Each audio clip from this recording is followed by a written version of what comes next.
Here's a quick video on a hive stand that I built. It's very inexpensive, easy to make. This is going to be a fast video, so pay attention. I bought 3 treated lumber 2x4s at Lowe's. They were $6 and change a piece.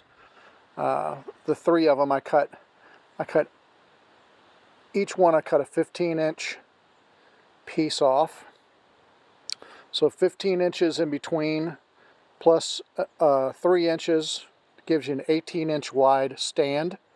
I used 2 of the pieces, the long ones for the sides.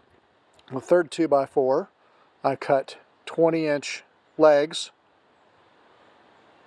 I notched them. You don't have to notch them. And secured them with 16-penny nails. It's a nice stand. It's tall enough where the skunks won't be able to, well, the skunks can get up there, but the bees will sting them on their belly.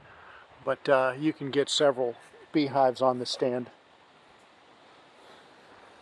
$21.